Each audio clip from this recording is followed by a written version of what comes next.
Pertama-tama mari kita panjatkan syukur kepada Allah SWT yang telah memberikan anak dan karunia serta kesehatan kepada kita semuanya. Dan tak lupa kita berikan selawat kepada Junjungan kita Nabi Muhammad Sallallahu Alaihi Wasallam. Rekan-rekan media sekalian, pagi ini kita akan melakukan update informasi berkaitan dengan pelaksanaan operasi Jaya Polri. Operasi hari ini adalah hari ke-11. Jadi adalah hari pertama perpanjangan yang kedua. Sampai tadi malam kami telah lengkap seperti saya sampaikan sebelumnya, 62 data antemortem yang kami dapatkan, termasuk sampel tambahan yang kami dapatkan dari keluarga yang berjaya. Total sampel DNA yang kami lakukan pemeriksaan sekarang sudah mencapai 438 sampel. 293 terdiri dari sampel postmortem dan 145 dari keluarga. Jumlah kantong yang kami terima dari fase 1 di Tanjung Priok sebanyak 310 kantong, sehingga ada penambahan. Hari ini kami akan melaksanakan pemeriksaan postmortem dengan membuka 4 meja pemeriksaan dengan tim yang lengkap. Kemudian properti yang kami terima sampai saat ini sebanyak 250 kantong. Jadi tambahan keterangan untuk properti ini. Jadi properti ini adalah properti yang tidak attach dengan body part, sehingga kami memerlukan data-data pendukung untuk melakukan analisa dan pemeriksaan. Sampai hari ini kami sudah berhasil mengidentifikasi 34 korban dan 23 korban sudah diserahkan pada keluarga. Pemeriksaan yang digunakan saat ini kami lebih menitik beratkan pada pemeriksaan DNA forensik, karena semakin lama semakin ada keterbatasan untuk pemeriksaan yang lain termasuk uji jari. Pagi ini ada dari tim Family Assistance Team dengan pendukungnya dari psikologi Mabes Polri akan memberikan sharing knowledge kepada kita semuanya. Tapi sebelumnya saya persilakan dari Jasa Raja untuk menyampaikan update lagi di lapangan. Baik, terima kasih. Assalamualaikum warahmatullahi wabarakatuh. Salam sehat selalu buat kita semua. Bapak Ibu,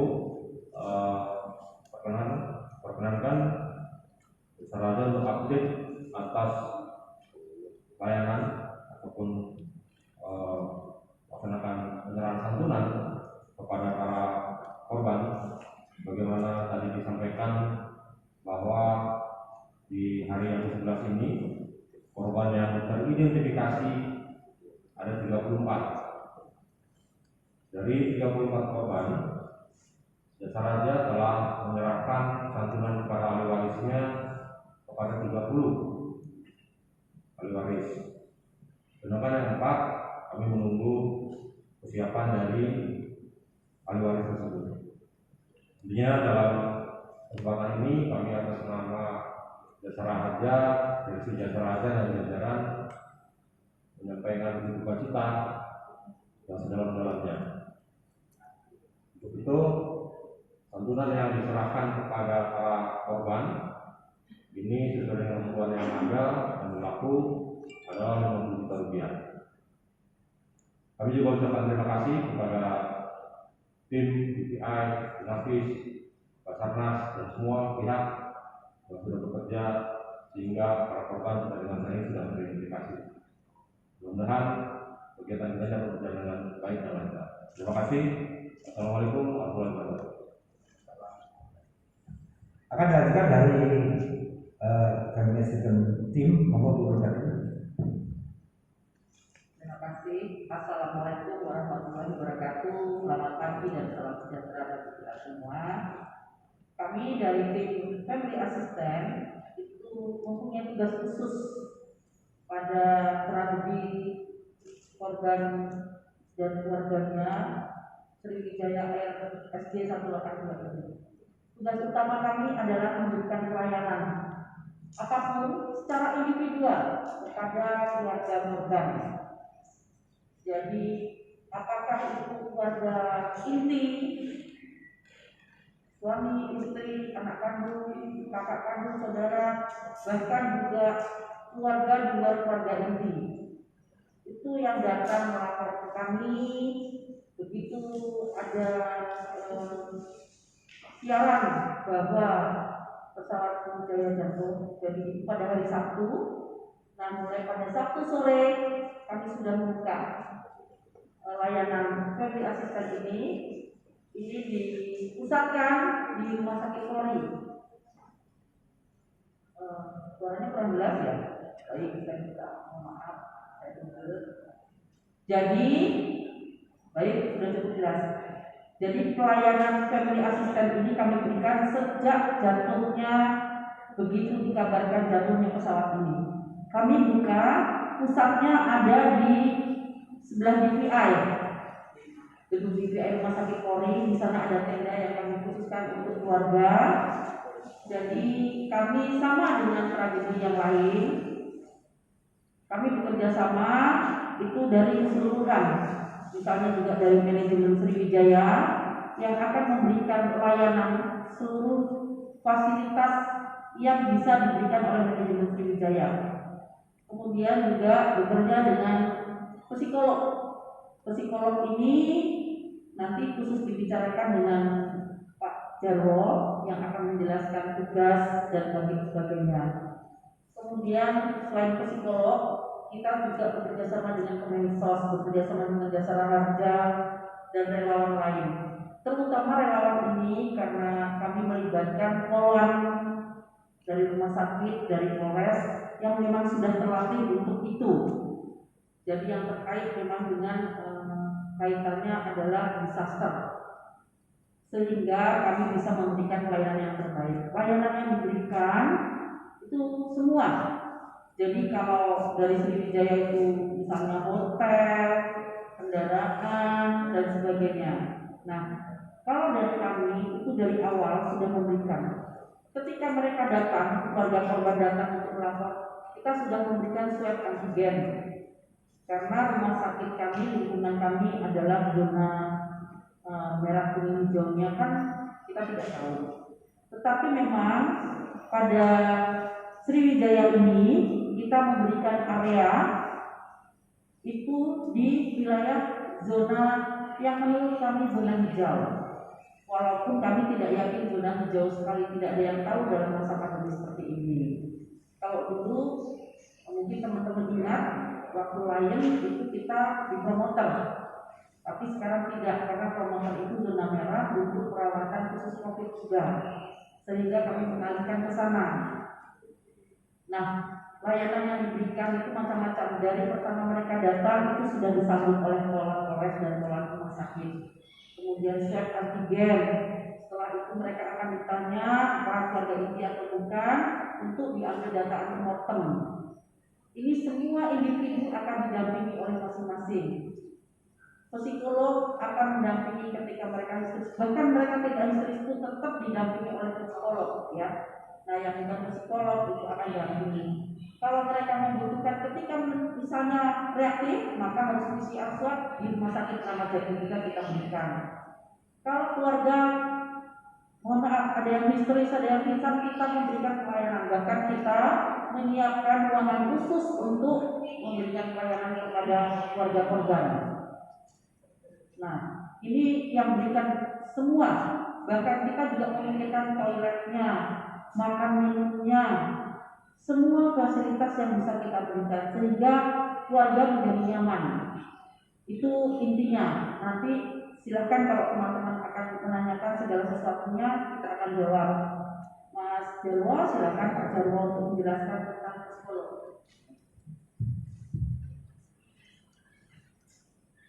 Terima kasih pada Ketua Tim yang sudah menjelaskan sekolah kami. Assalamualaikum warahmatullahi wabarakatuh. Selamat pagi dan salam sejahtera untuk kita sekalian. Yang kami hormati rekan-rekan media, kami dari tim pendampingan psikologi korban penumpang Sriwijaya SD 182 akan menjelaskan secara singkat tentang apa-apa yang menjadi tugas kami dan apa yang sudah kami lakukan.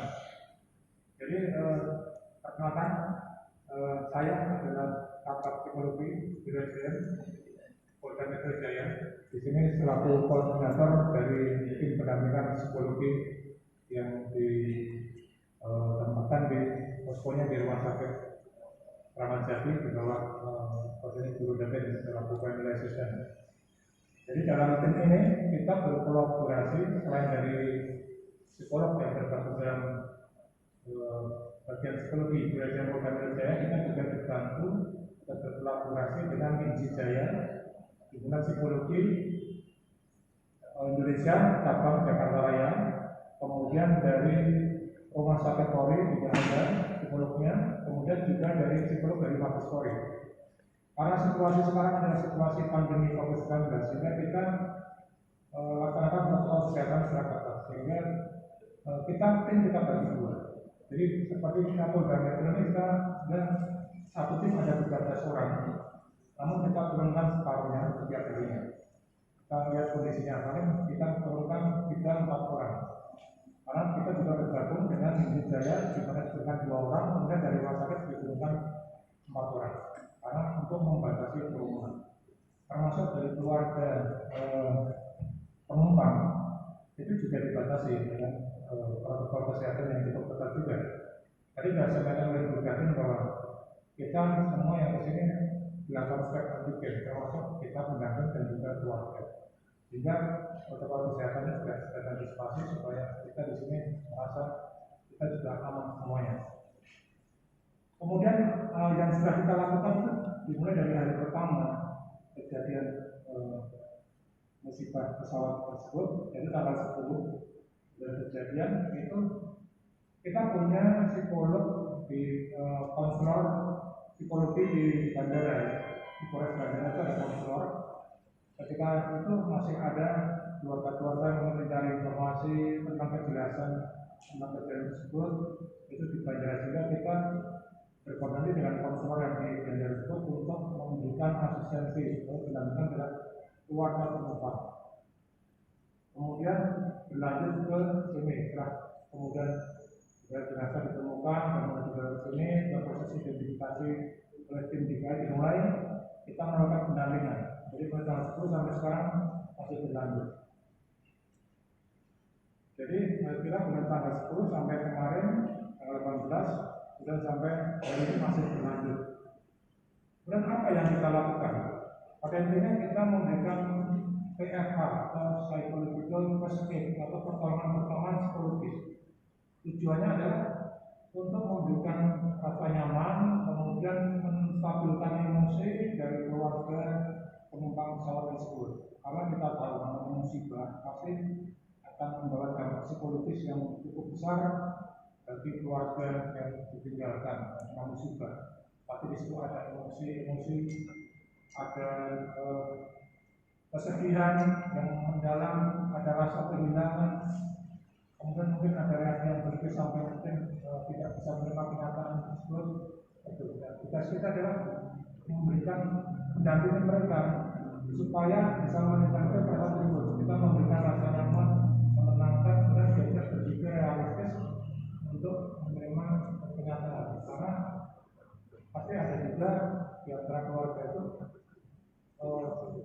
pertama dia reaksinya itu ada semacam denial, ya, menyangkal, masih berharap misalnya itu adalah hal yang wajar. Ada yang berharap keluarga selamat, pasti itu ada harapan, itu pasti ada, ya. Termasuk kita misalnya mengenai tadi kita berharap ada keluarga yang selamat.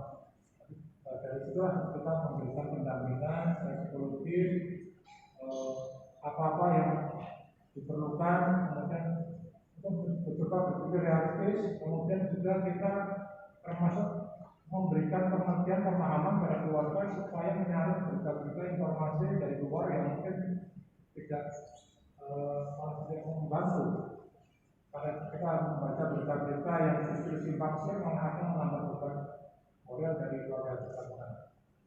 Kemudian tugas kita juga menjadi tim penghubung tentang apa yang diperlukan oleh keluarga tersebut, apa yang diperlukan, karena kita menghubungkan orang-orang yang bisa memberikan penguatan secara psikologis, termasuk untuk identifikasi dan sebagainya. Kemudian bantuan asistensi kita hubungkan dengan pihak rumah sakit, mungkin dengan maskapai dan sebagainya. Jadi kita menjadi tim penghubung. Intinya adalah kita di sini psikologis kita memberikan rasa nyaman pada keluarga korban dari mulai dia menyerahkan data-data di antemortem, kemudian mulai proses identifikasi disampaikan oleh tim KPI bahwa sudah ditemukan atas nama ini, keluarganya dihubungi, kita sudah berikan respon, tidak ada reaksi psikologis yang ekstrim dan sebagainya. Kalaupun ada, kita bisa menenangkan dan menstabilkan. Dan sampai kalau proses penyerahan jenazah kita juga kita dampingi keluarga yang bersangkutan, sehingga suasana psikologis bisa lebih terkendali. Begitu. Mungkin sementara itu yang bisa kami sampaikan, apa yang sudah kami lakukan. Terima kasih. Saya kembalikan kepada Ketua. Terima kasih Ibu Raden AKBP Jarwo. Rekan-rekan, saya akan membuka beberapa pertanyaan, tapi saya kasih kesempatan untuk 2 pertanyaan dulu. Silakan dari media mana, ditujukan pada siapa. Monggo.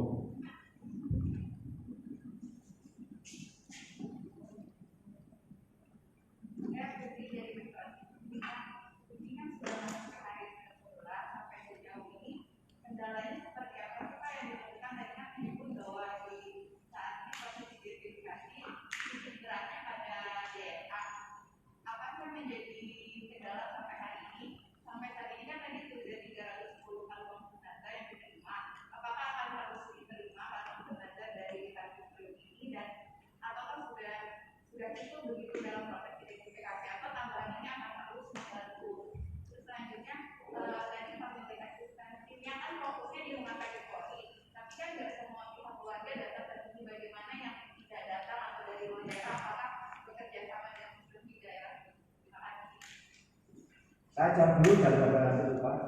Jadi yang pertama kendala.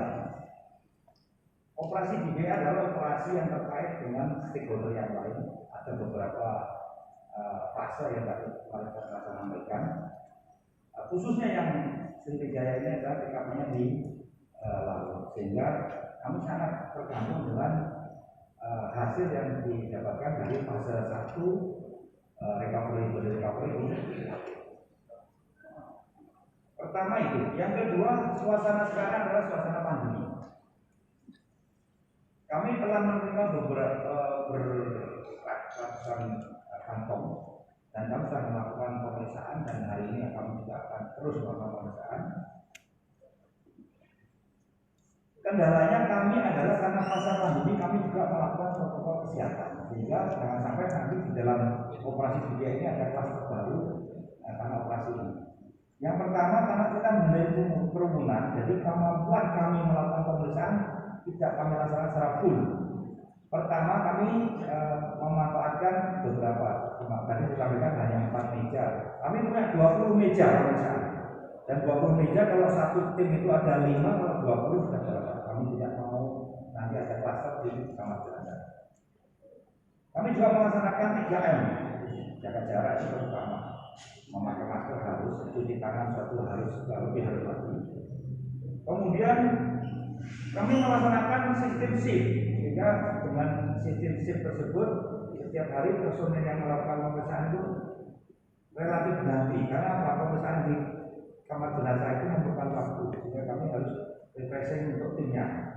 Kami juga kendala yang lain adalah kondisi yang ada di TKP, sehingga body recovery akan kendala dengan cuaca, dan kami juga kendala besar kalau nantinya ditemukan dalam kondisi yang seperti itu. Jadi kami sangat tergantung dengan di TKP.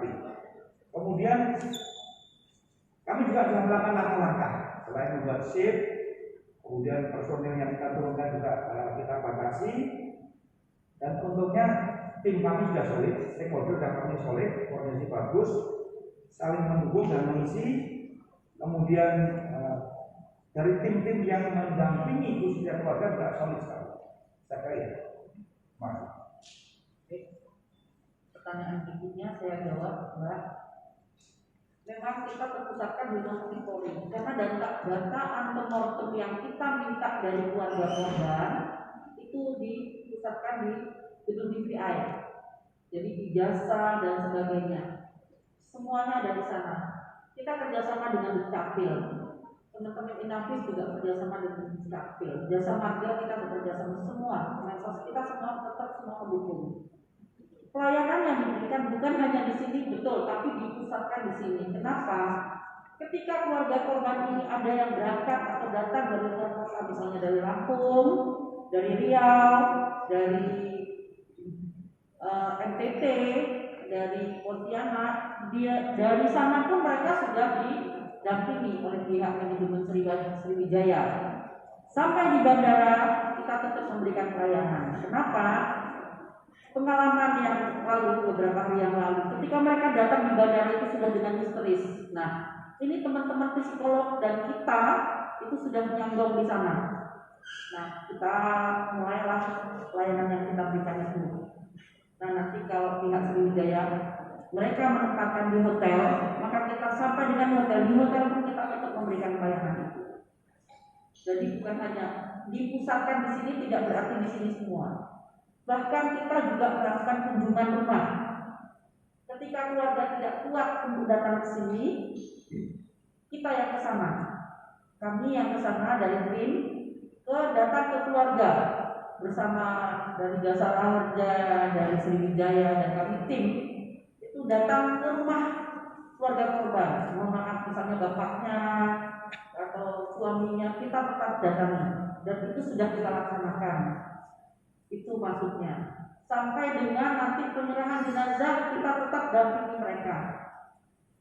Ketika mohon maaf jenazah yang berangkat dari forensik ke bandara, keluarga bandara, nanti di sana pun sampai di tempatnya tetap ada pendampingan sampai dengan dimakamkan. Bahkan kita juga memberikan layanan ketika setelah selesai pemakaman, mungkin ada yang nyesek, ada yang apa, mereka telepon ke hotline yang DPI, maka kami tetap akan mengirim pendampingan psikolog ke sana khusus. Itu terjawab? Baik, ada pertanyaan. Terima kasih. Ada lagi pertanyaan? Silakan Kak, pertanyaannya.